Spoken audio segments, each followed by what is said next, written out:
الله العظيم. صدق الله العظيم.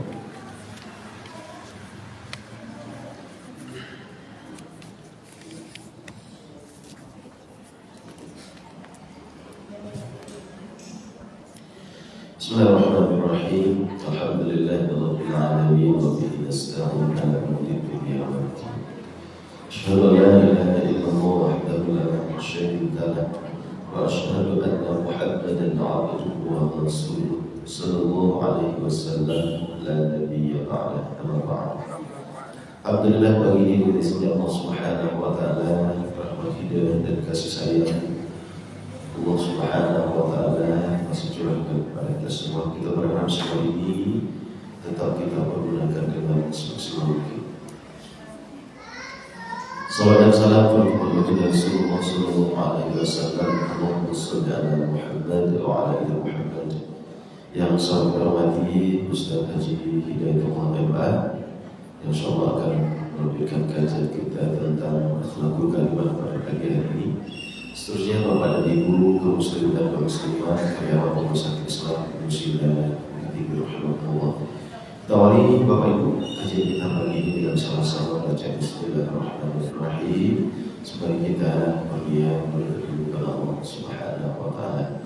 Bapak Ibu, para hadirin rahmatullah, selanjutnya kita bawakan kepada Ustaz Haji Hidayatullah MA untuk menyampaikan kajian rohani hadapan kita bersama. Para Ustaz, kita bersilakan.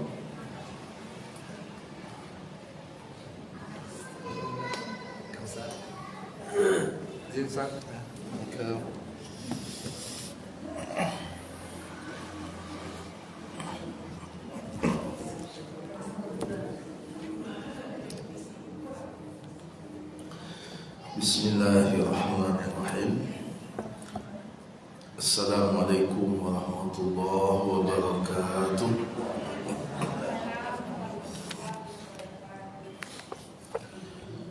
Bismillah walhamdulillah wassalatu wassalamu ala rasulillah wa ala alihi wa sahbihi wa mawalah. La hawla wa la quwwata illa billah. Subhanaka la ilma lana illa ma 'allamtana innaka antal alimul hakim. Qala Allah Ta'ala fi kitabihil karim, a'udzu billahi minasy syaithanir rajim. Ya ayyuhalladzina amanu taqullaha haqqa tuqatih wa la tamutunna illa wa antum muslimun. Amma ba'd. Bapak-bapak, ibu-ibu, hadirin hadirat rahimakumullah.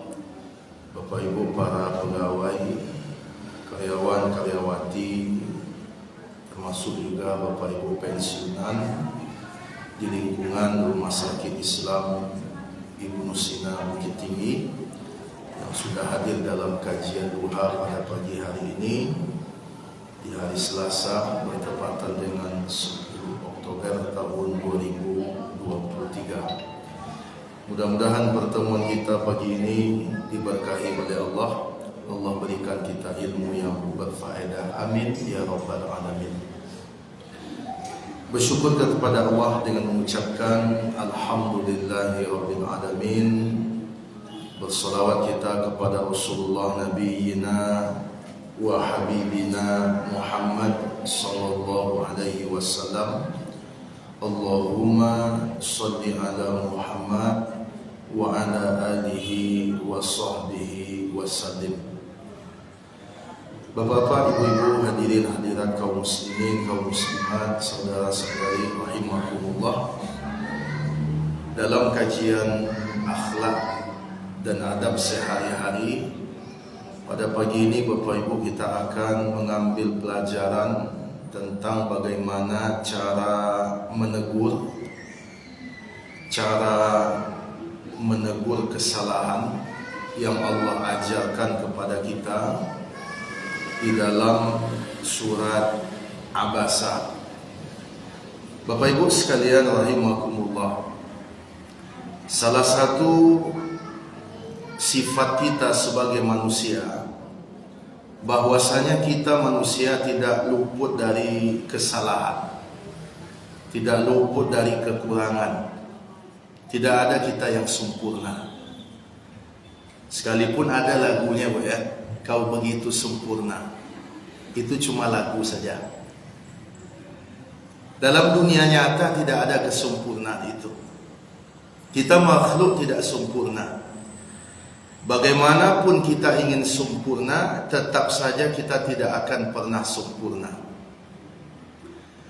Dan kesalahan adalah salah satu di antara sifat manusia. Disebut manusia itu karena punya salah. Dan Nabi SAW mengatakan, kullu bani Adam khata'. Setiap anak Adam itu pasti bersalah.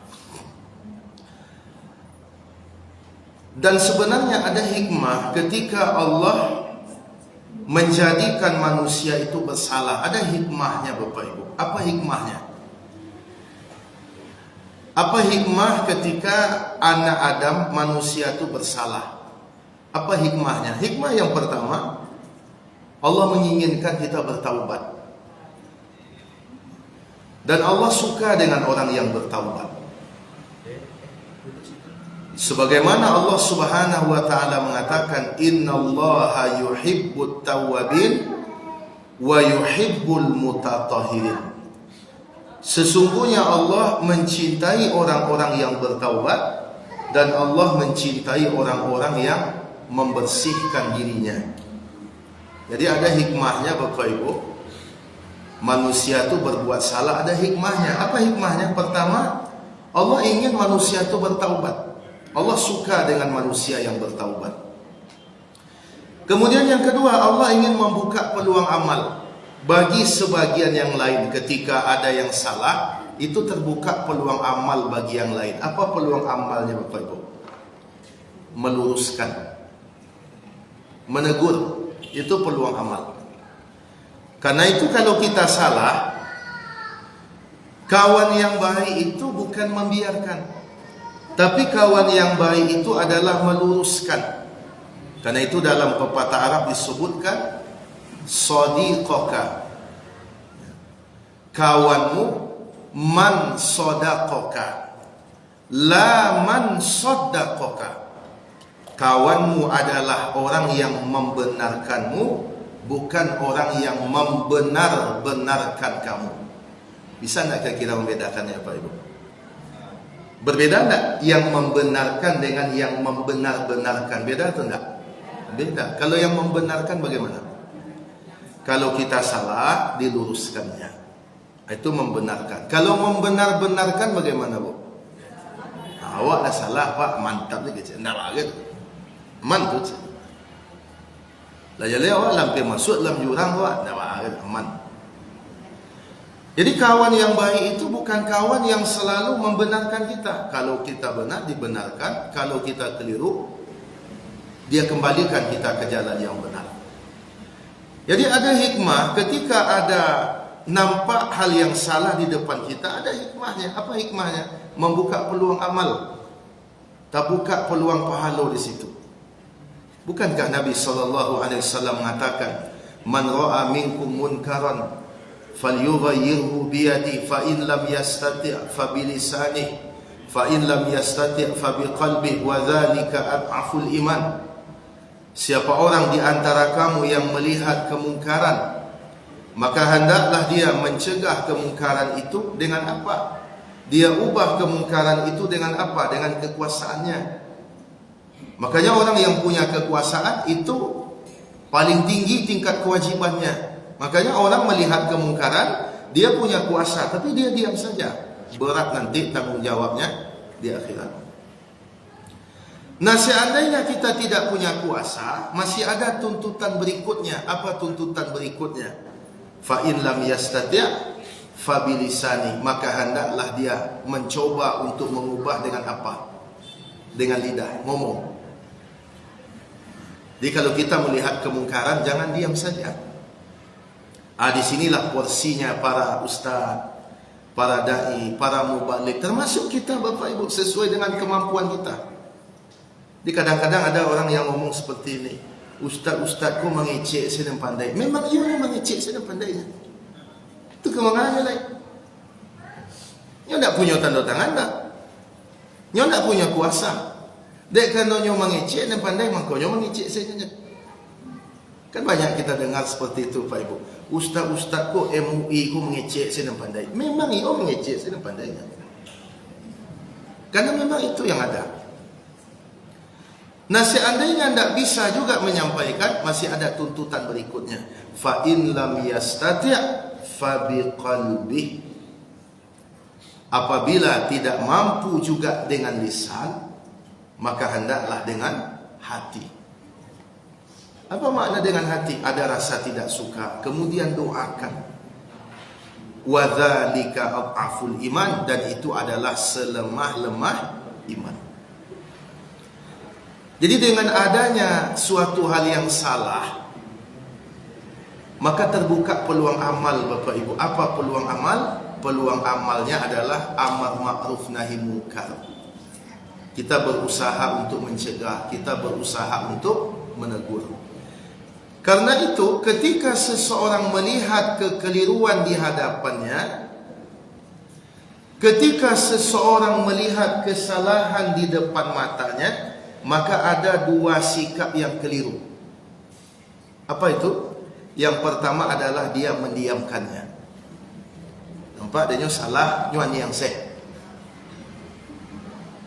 Itu dah urusan awak tu dah. Tak kena jawab tu dah. Itu keliru itu. Itu sikap yang salah. Menganggap itu bukan urusan dia. Yang penting kita kan tak seperti itu. Kemudian yang kedua apa? Menegur tapi dengan cara yang keras. Menegur tapi dengan cara yang keras. Di depan orang banyak mungkin. Atau mungkin dia maki-maki. Atau mungkin dia pakai kata-kata yang tidak bagus, sekalipun tujuannya bagus. Jadi ketika seseorang melihat suatu hal yang keliru di hadapannya, ada dua sikap yang salah. Pertama, tidak menegur sama sekali, diam saja. Itu bukan urusan saya. Atau yang kedua, seseorang menegur tapi dengan cara yang keras. Kalau menegur dengan cara yang keras, apalagi di hadapan orang banyak, itu bukan menegur namanya. Itu lebih tepat disebut mempermalukan. Nah, kita akan belajar Bapak Ibu bagaimana akhlak dan adab di dalam menegur. Kita lihat firman Allah Subhanahu wa taala di dalam surat Abasa. Di dalam surat ini Allah sendiri yang mempraktekkan. Jadi Allah tidak hanya menyuruh, tapi Allah sendiri yang mempraktekkan. Kita lihat ayatnya. A'udzu billahi minasy syaithanir rajim. Abasa wa tawalla an ja'ahul a'ma wa ma yudrika la'allahu yazakka aw yadzakkaru fatanfa'ahu dzikra. Surat Abasa ini adalah surat yang turun memiliki sebab, ada sebabnya. Dia tidak turun begitu saja Bapak Ibu. Ada peristiwa yang melatar belakangi turunnya surat Abasa, atau yang dikenal dengan nama Asbabun Nuzul. Apa asbabun nuzulnya? Asbabun nuzulnya adalah Nabi SAW ketika itu sedang berdakwah kepada pembesar-pembesar kafir Quraisy. Ini di awal-awal Islam ini.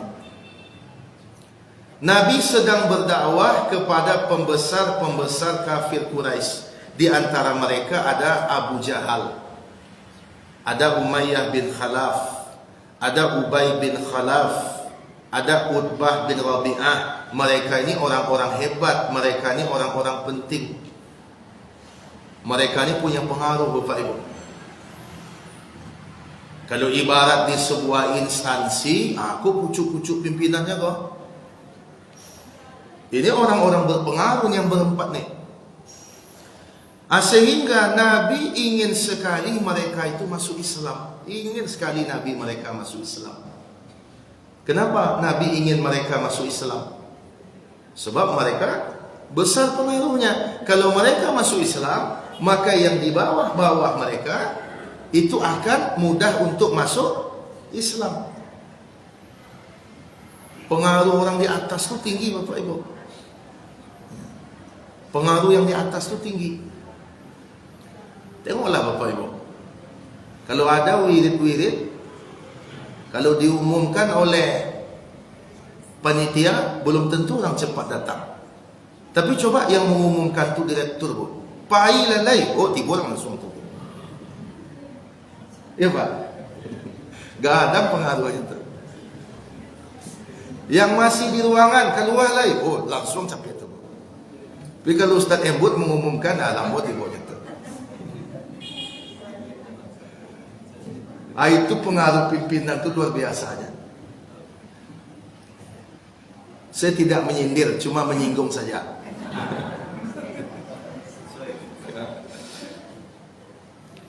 Jadi Nabi SAW mendakwahi pembesar Quraisy ini. Bukan Nabi condongnya kepada orang-orang besar, bukan. Nabi tidak pernah membeda-bedakan orang dalam berdakwah, Bapak Ibu. Siapapun beliau dakwahi. Tak ada Nabi membeda-bedakan. Ikut tak ada kok. Tak masuk dah.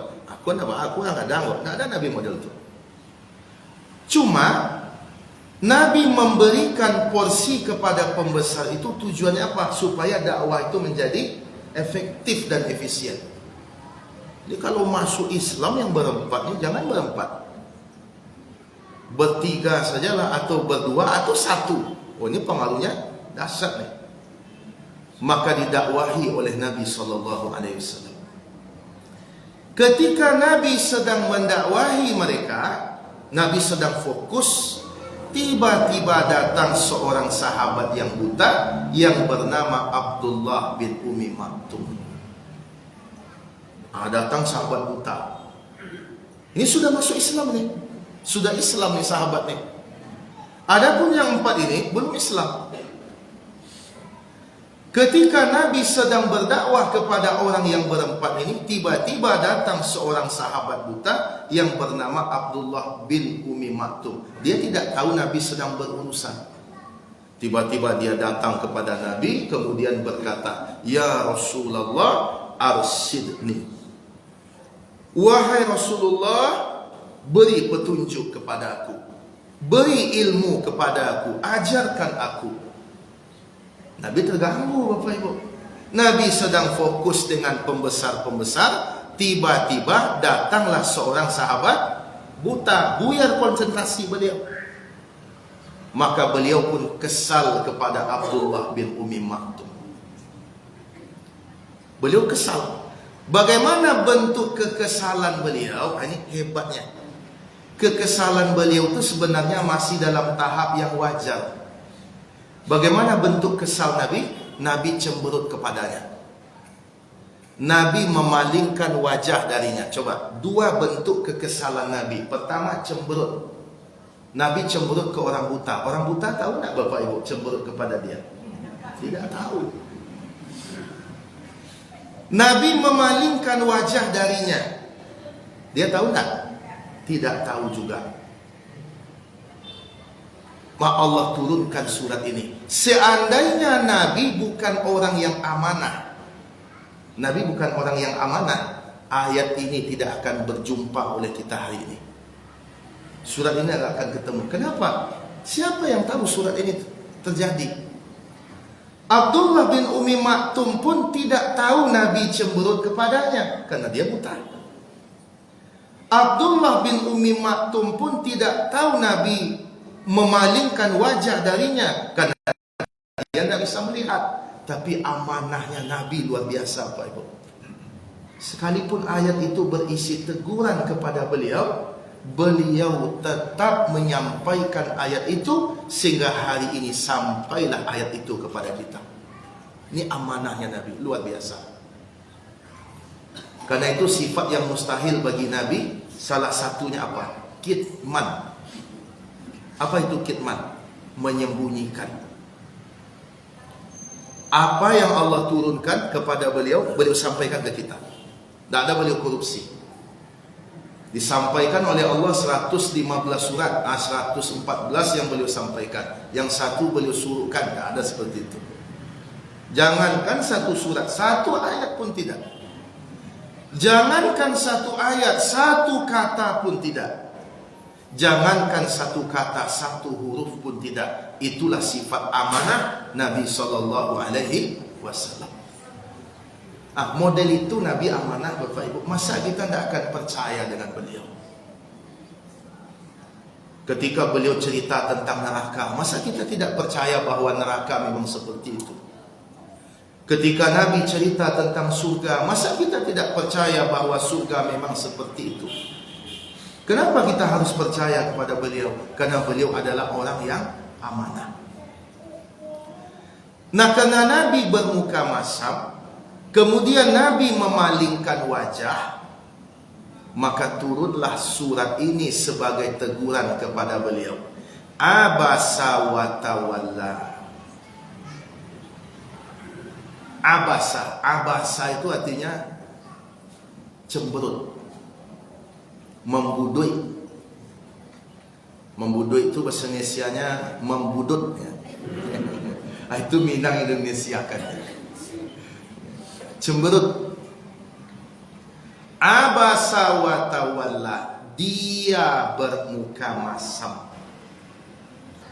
Wa tawalla, dan dia berpaling.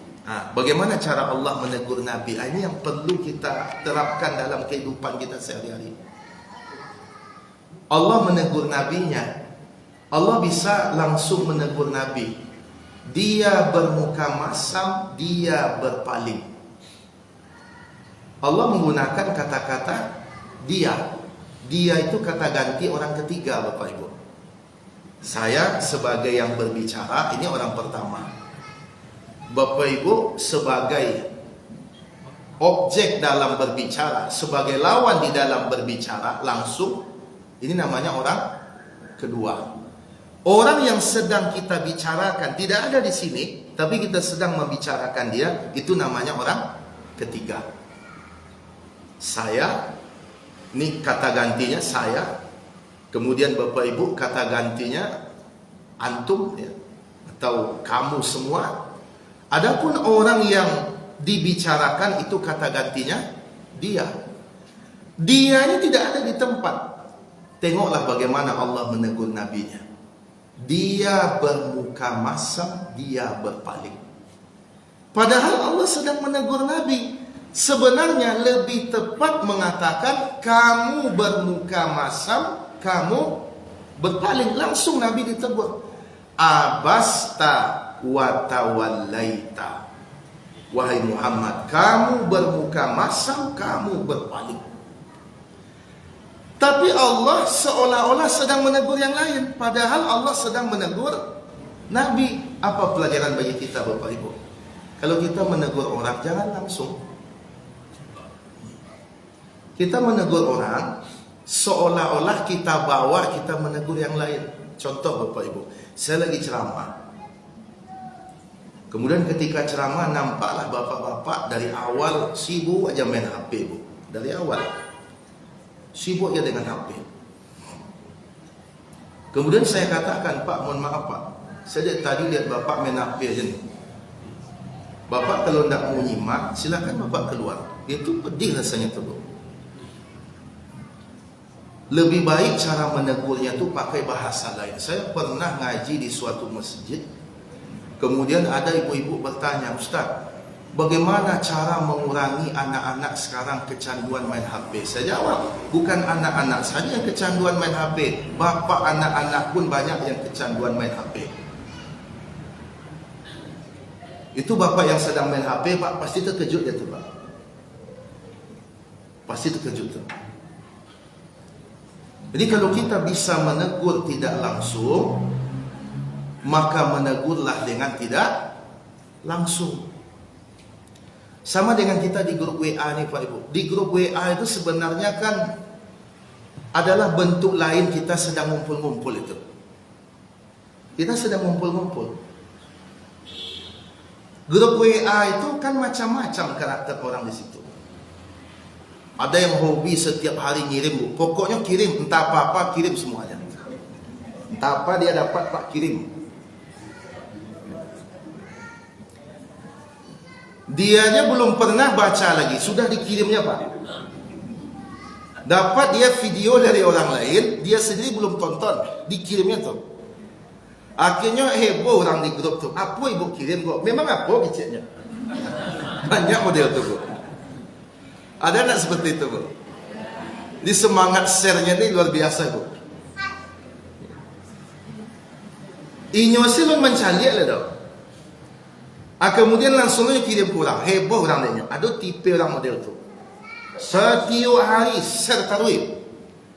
Aktif sekali orangnya. Ada pula yang ngirim tuh agak-agaknya Pak Ibu. Sekali 3 hari nyo mengirim. Sekali 2 hari nyo agak-agaknya tuh. Ada pula tipe nyo tak pernah mengirim. Lah 5 tahun nyo di grup tuh tak pernah komen sekali Allah ya tak. Ada nak model tu, Bu?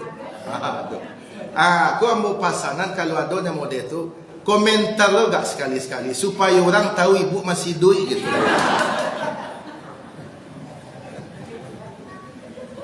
Iku orang lebo nyuaniak je, Bu. Ada berita si anu meninggal dunia, inna lillahi wa inna ilaihi raji'un. Nyuaniak je tu. Ada yang model tu, Bu. Lain risiko tu. Sekali-sekali komen je, Bu. Seindah-indahnya untuk tanda kalau awak tu masih duit gitu, Bu. Nah, jadi kalau ada di grup itu yang apa namanya, yang kadang-kadang berlebih-lebihan, kadang-kadang mengirim apa saja, kadang sampai menimbulkan hal-hal yang tidak baik, ini saya sarankan, coba amalkan cara menegur yang disebut ini. Menegur tapi tidak mempermalukan. Japri aja. Terutama admin. Sebab kalau admin berarti kan dia orang yang dituakan di situ. Dijapri. Maaf Pak, maaf Bu, yang tadi itu baiknya tidak dikirim karena begini. Jangan langsung ditegur di grup. Apalagi kalau bahasanya tidak bagus. Ditegur di grup, bahasanya tidak bagus, akhirnya keluar dia. Keluar, akhirnya yang lain komentar. Yang keluar, tolong beli gorengan, katanya.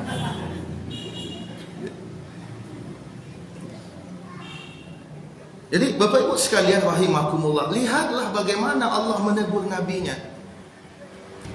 Padahal kalau kita lihat Bapak Ibu, Nabi ini tidak bisa dikatakan salah, Bapak Ibu. Kenapa? Karena Nabi, posisi beliau mendahulukan yang dahulu. Nabi dengan siapa pertama kali? Urusan beliau dengan siapa dulu? Dengan tokoh-tokoh atau Abdullah bin Umi Maktum? Dengan tokoh-tokoh ini. Artinya Nabi, posisi beliau mendahulukan yang dahulu. Dan itu tepat. Abdullah bin Umi Maktum pun tidak salah. Kenapa dia tidak salah? Karena dia buta.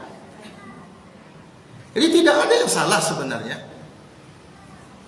Tetapi dengan kemuliaan Nabi, dengan ketinggian kedudukan Nabi, yang ditegur oleh Allah siapa? Abdullah bin Umi Maktum atau Nabi?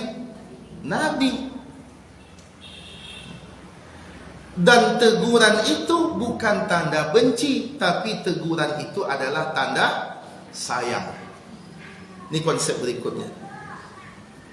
Jadi teguran itu Bapak Ibu bukan tanda benci, teguran itu tanda sayang. Allah menegur Nabi, bukan Allah benci kepada Nabi, tapi Allah sayang kepada Nabi. Karena Allah sayang kepada Nabi, Allah menegur Nabi dengan bahasa yang terbaik. Karena itu orang kalau menegur karena sayang akan beda dengan menegur karena benci. Orang kalau menegur karena sayang, dia akan pilih bahasa yang terbaik. Orang kalau menegur karena benci, maka dia tidak akan memperhatikan bahasanya, tidak akan memperhatikan tempatnya, malah condong brutal, Bapak Ibu. Dan Nabi ketika ditegur oleh Allah, Nabi tidak marah. Kepada Allah beliau tidak marah, kepada Abdullah bin Umi Maktum Nabi pun tidak marah. Hebat, luar biasa. Kepada Allah Nabi tidak marah, dan itu pasti. Bagaimana mungkin Nabi marah kepada Allah? Kepada Abdullah bin Umi Maktum pun Nabi tidak marah. Malah beliau bangga dengan Abdullah bin Umi Maktum. Diceritakan satu kali Abdullah bin Umi Maktum datang ke tempat Nabi. Sesudah peristiwa turunnya surat ini, datang Abdullah bin Umi Maktum. Apa kata Nabi kepada Abdullah bin Umi Maktum? Marhaban man ata bi rabbi, selamat datang yang karenanya Tuhanku menegurku. Bayangkan, selamat datang yang karenanya Tuhanku menegurku. Ini kalau kita bawakan ke diri kita, Bapak Ibu, kita kalau ditegur oleh seseorang karena seseorang, pasti kita kesal dengan orang itu. Misalnya Bapak Ibu, kepala bagian ditegur oleh kepala dinas, misalnya di sebuah instansi, kepala bagian ditegur dek kepala dinas. Apa sebab ditegur? Dia ada parangai kasihnya. Kasih ko pasti marah saya, gara-gara wang. Kapan para lu Pak? Dipindahnya tuh, dipindah lo ke bagian lain. Kalau tidak bisa dipindahkannya, minimal dipersulitnya urusannya. Kenapa? Gara-gara kamu saya ditegur.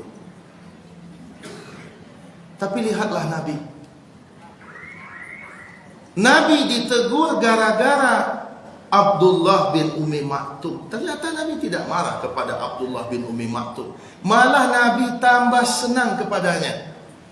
Seolah-olah Abdullah bin Umi Maktum inilah yang berjasa kepada beliau sehingga Allah turunkan surat ini. Bayangkan, luar biasa Nabi ini.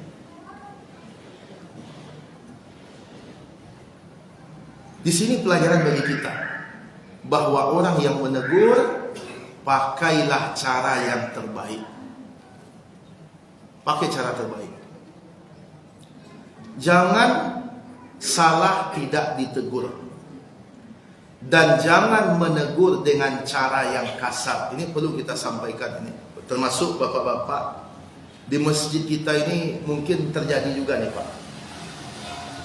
Banyak sekarang fenomena, saya perhatikan laki-laki itu sholat kadang terbuka auratnya. Kalau perempuan sholat terbuka aurat, mana yang biasa terbuka? Rambut. Laki-laki lebih parah Pak. Ini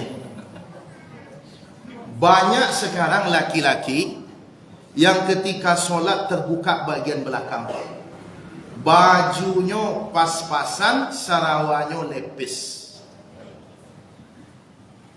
bajunya jangkis. Beko ketika rukuknya elo-melo, nampak banda-banda ianya. Ketika sujud, itu lebih parah lah tu Pak Ibu. Parah tuh. Itu sholat yang seperti itu bagaimana? Tidak sah, karena itu terbuka aurat. Dan itu banyak sekali hari ini Bapak Ibu. Banyak sekali. Di kalau ada Bapak menemukan model itu Pak, cubalah. Dek kami para ustazku kadang tak terjangkau dah. Tak terjangkau sadonya. Ambil peluang amal soleh itu.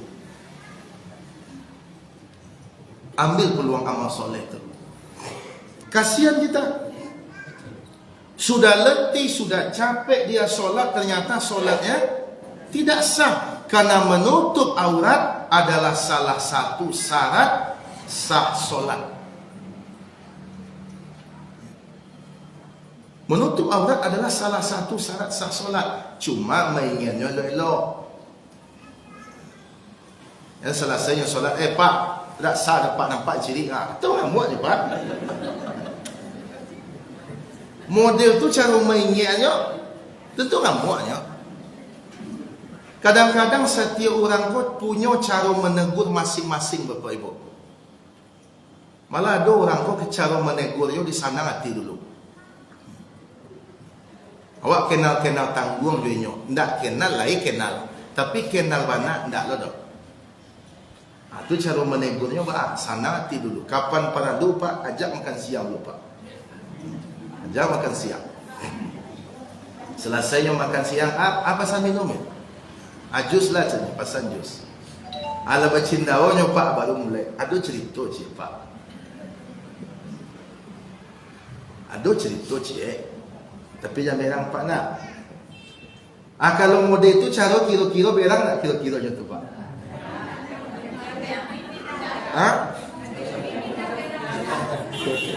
Berang tak punya kira-kira tu? Oh indah, bako indah. Nyo parilah kanyak.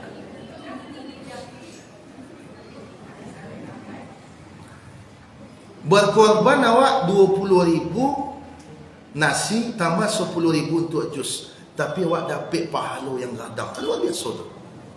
Barang balik pahala Pak Ibu. Tak bisa pahala dia balik. Tapi tentu tidak semua orang cara menegurnya begitu tekor lawak berkata. Jadi kalau menegur itu pakai cara yang baik. Termasuk misalnya ada yang minum dengan tangan kiri. Minum dengan tangan kiri, jangan tegur langsung, Bu. Jangan tegur langsung.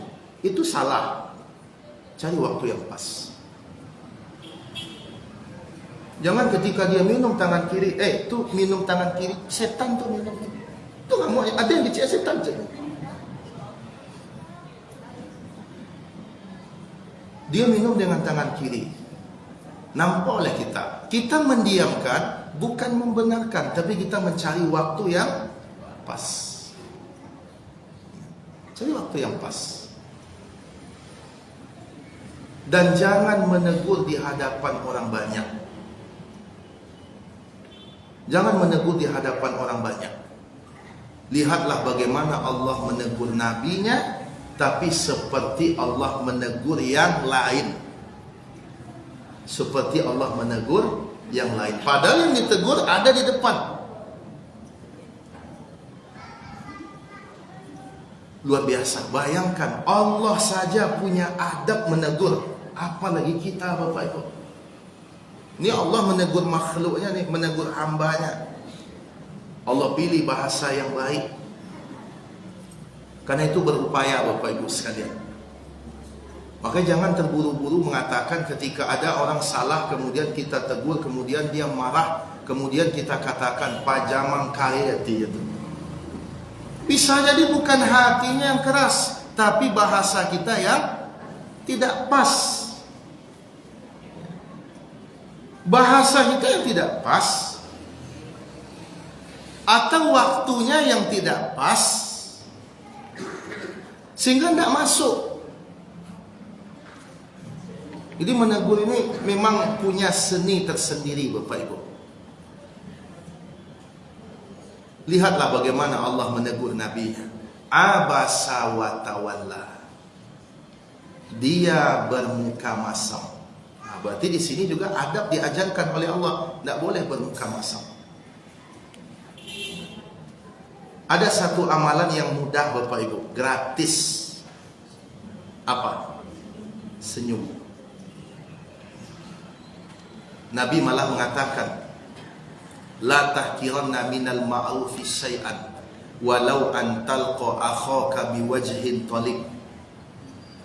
Jangan kamu menganggap remeh kebaikan sekecil apapun, sekalipun berwajah ceria kepada saudara sesama muslim. Tabassamuka fi wajhi akhika sadaqah. Senyummu kepada saudaramu adalah sedekah. Senyum kepada orang Bu ya, bukan lewat kotak infak, ibu senyum-senyum ke kotak, bukan itu sedekah. Ambo sodako senyum sela. Itu tak masuk tu.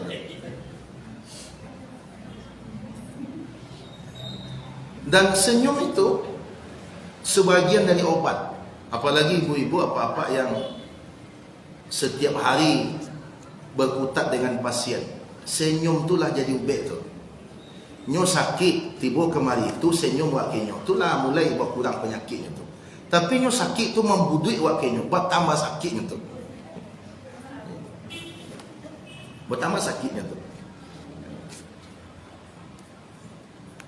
Tak boleh seseorang berwajah masam. Tidak boleh. Ditegur oleh Allah Subhanahu wa taala, abasa wa tawalla. Dia bermuka masam, dia berpaling, melengah. Di sini juga pelajaran, kalau kita bicara dengan orang atau orang bicara dengan kita, kita lihat wajahnya. Kita lihat wajahnya. Kecuali laki-laki dengan perempuan. Perempuan tu muda pula, cantik pula. Itu tundukkan pandangan. Tapi kalau nenek-nenek, tak apa-apa dia tatap.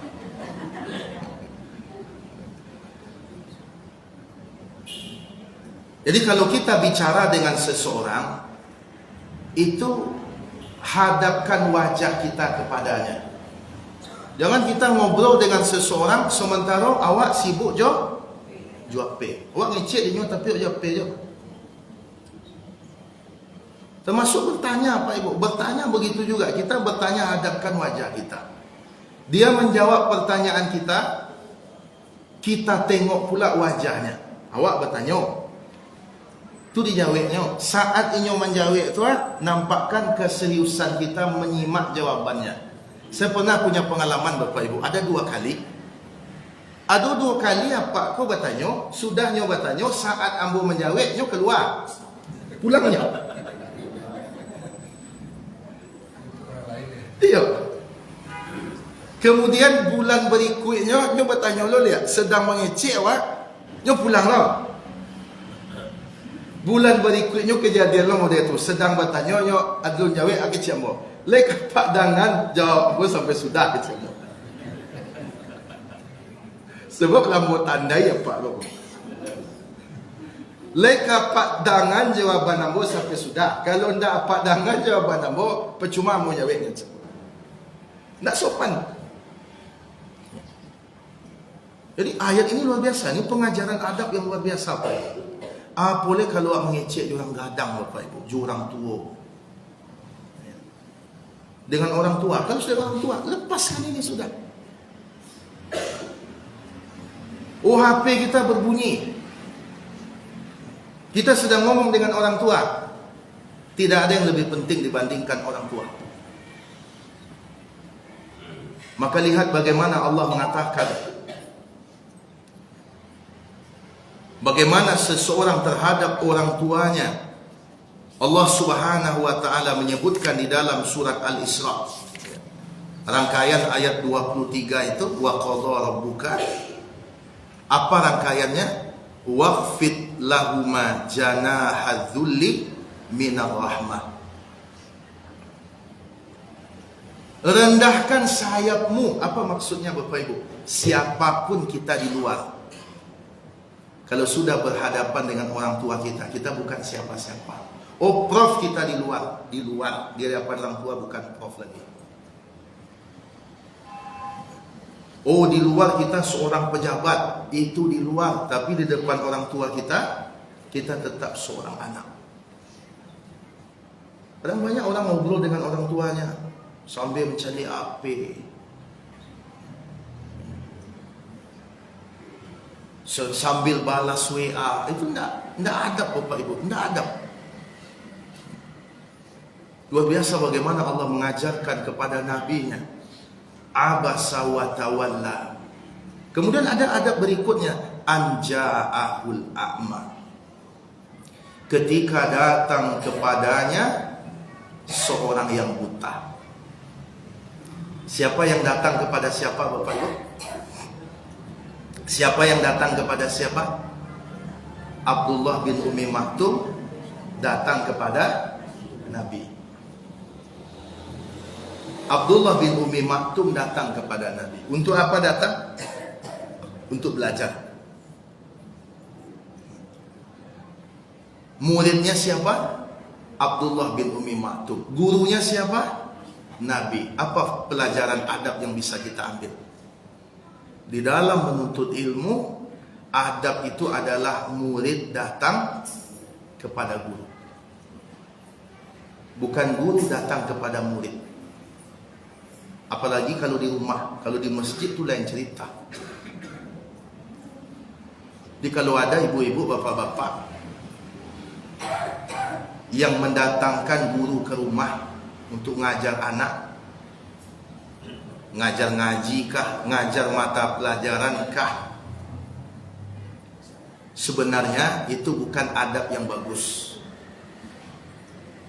Adab yang sempurna itu bukan guru yang datang, tapi murid yang datang.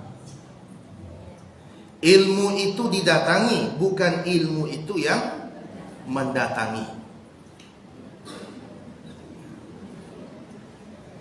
Oh, tapi anak ambo Ustaz agak susah memahami itu Ustaz. Nyo perlu belajar tambahan. Inyo keluar rumah tu agak payah lo.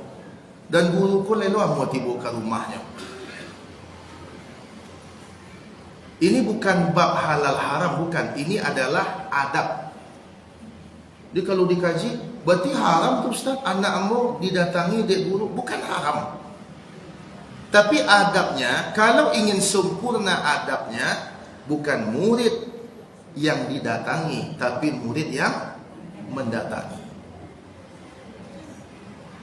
Nah, kalau seandainya memang dengan keadaan khusus guru yang datang ke rumah awak, lado jadwal-jadwalnya. Kalau mengaji hari Selasa jual hari Kamis. Kalau les sekolah hari Senin jual hari Rabu, misal. Dan itu sudah dibuat jadwalnya, dan guru itu pun bersedia. Berarti dia melakukan apa yang lebih dari yang semestinya. Kita hargai itu. Hargai di sini, mohon maaf Bapak Ibu, bukan uang saja, tidak. Ada hargai yang lebih dari itu. Apa maksudnya? Adab. Jangan sampai tabatik di hati awak, inyo nam perlu ju awak nam perlu ju inyo sebenarnya. Kemudian siapkan anak kita sebelum kedatangan guru itu. Jam berapa sepakat belajar? Jam 8. Jam 8 sepakat untuk belajar. Sebelum jam 8 anak sudah duduk. Anak sudah duduk. Jangan sebaliknya, gurunya sudah datang, anaknya masih mandi. Banyak seperti itu. Tunggu sebentar Ustaz, kau si Rahmat sedang mandi baru Ustaz, sebentar. Ya sebentar, kau bisa 2 bantar Pak Ibu. Sebentar, 2 bantar, 3 bantar. Sekasur aku tu. Di banyak kadang seperti itu, lagi mandi, lagi solat, lagi makan, gurunya sudah datang. Dia sudah siap sebelum gurunya datang. Begitu sebenarnya. Nah, hari ini banyak terbalik-terbalik Pak Ibu. Ambo boleh kalau mengaji halal bihalal tu buat, tu panjang ngacok ke kerajuan tu. Kecik 9:30 Pak. Rupanya sebalik cara mulai. Awaklah kelangkabut ke situ. Karena kan banyak juga ngaji itu yang formalitas. Ngaji itu formalitas. Ada pengajian itu yang formalitas. Kalau insya-Allah memang ada programnya dan tujuannya memang untuk mengisi ruhiyah kita. Tapi ada juga yang mengaji itu formalitas saja Pak Ibu. Ada. Yang penting ada foto Ustaz sedang mangkuk-mangkuk, ada penting Allah dia tu. Entah apa kaji tak elok, yang penting sedang bantu-bantu aku, sedang Ustaz model aku apa tiap cik aku buktinya. Ada tu Bu. Apalagi pengajian-pengajian menjelang berbuka puasa tu itu rata-rata formalitasnya sedut tu. Agaklah Pak Ibu. Berbuka jam 8 balik lewat 20 Oh pernah tu. Berbuka jam 8 balik lewat 20 Ambo mulai mengaji jam 8 balik lewat 5 balik. Apa cara mengaji tu Pak? Anak kena kaji tu Ustaz. Kira-kira pun nak kena kaji tu Pak. 5 minit. Akhirnya apa? Baca salam, baca syahadat, baca solawat, hanya sempat. Mudah-mudahan puasa awak diterima oleh Allah. Lepas dah azan. Agi cik ambuk hai kau nak masuk dah. Orang mencari awak nak lancak dah. Jadi Pak Ibu sekalian rahimakumullah, ada pengajian tu yang formalitas ya Pak Ibu. Yang penting ada laporan kata, le pengajian awak petang. Baik. Apa kaji ustaz tu? Apalah kaji ustaz tu, dan penting ada pengajian. Ada model tu Bu. Sebenarnya pengajian lebih halal tu Bu. 9:30 diingatkan terus, 9:10. Tiap sebentar ditelepon 9:10.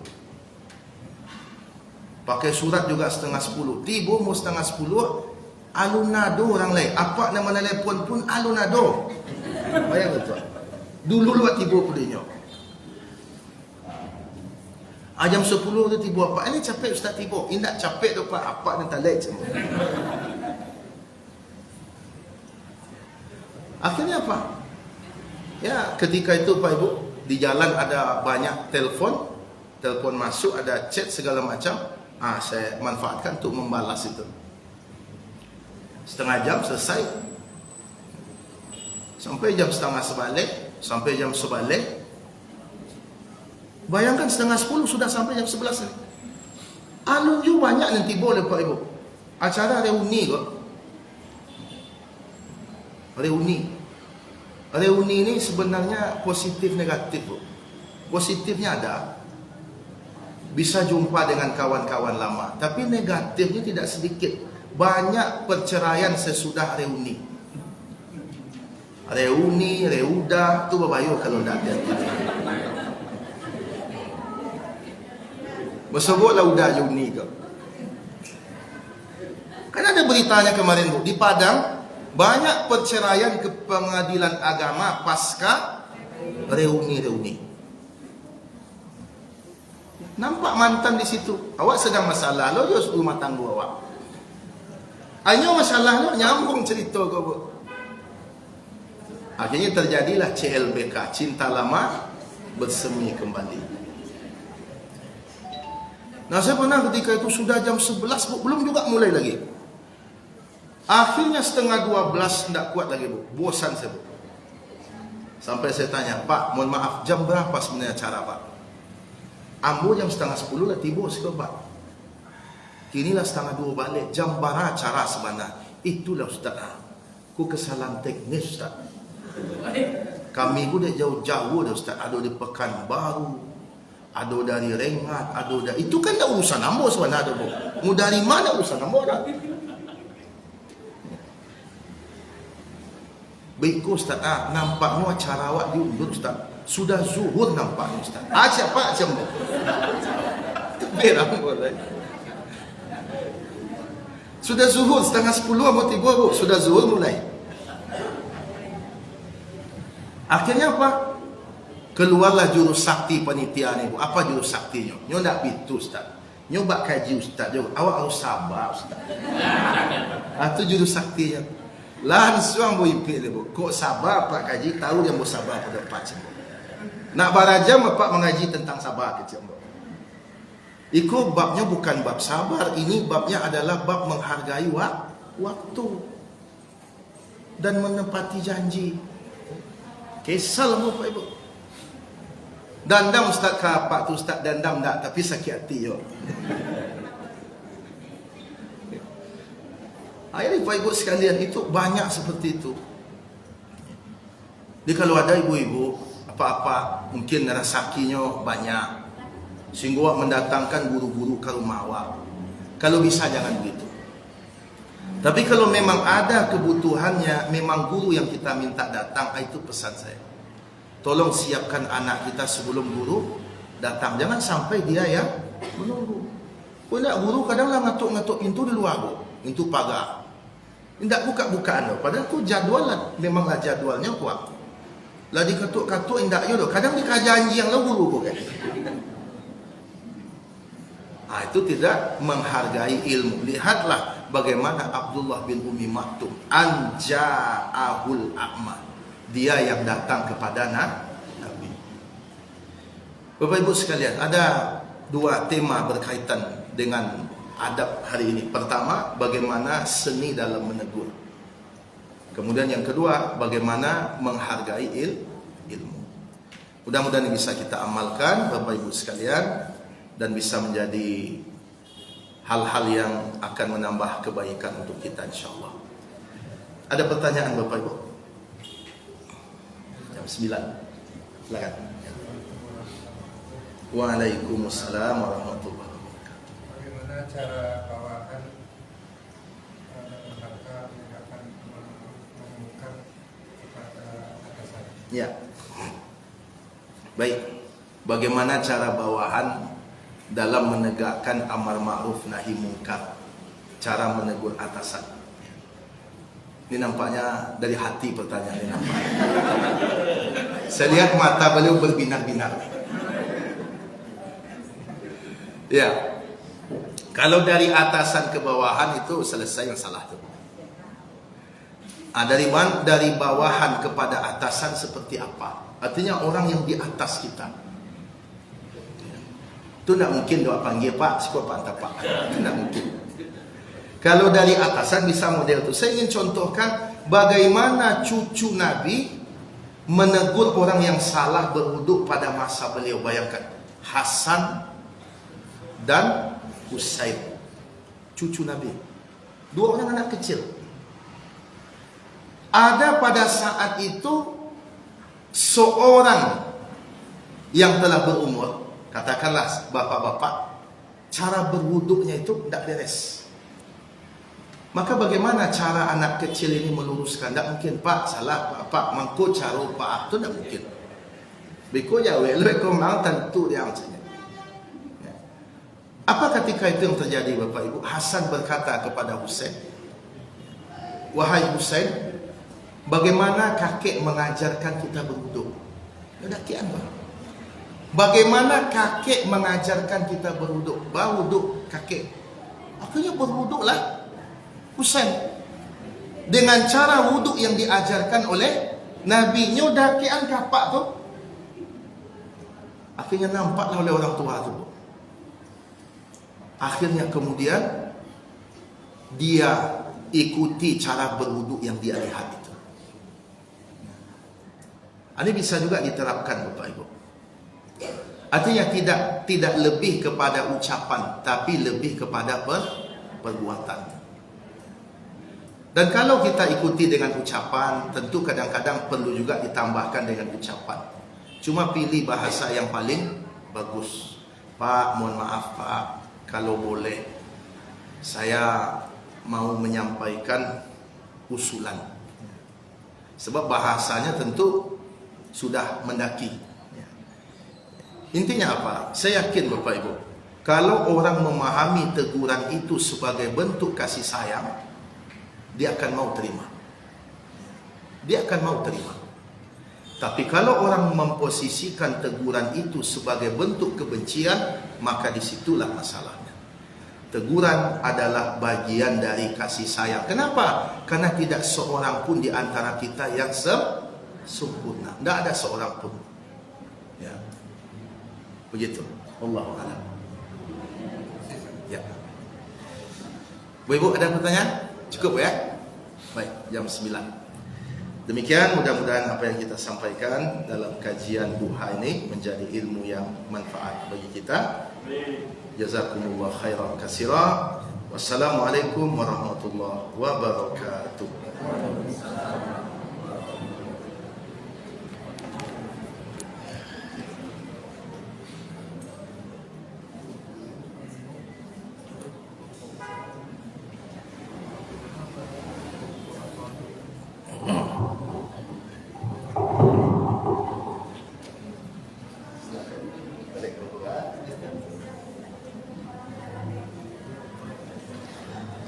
Alhamdulillah, terima kasih kita aturkan kepada Ustaz Haji Hidayatullah. Mudah-mudahan kajian adab-adab keseharian yang disampaikan oleh pagi ini mudah-mudahan bisa kita aplikasikan dalam kehidupan kita sehari-hari.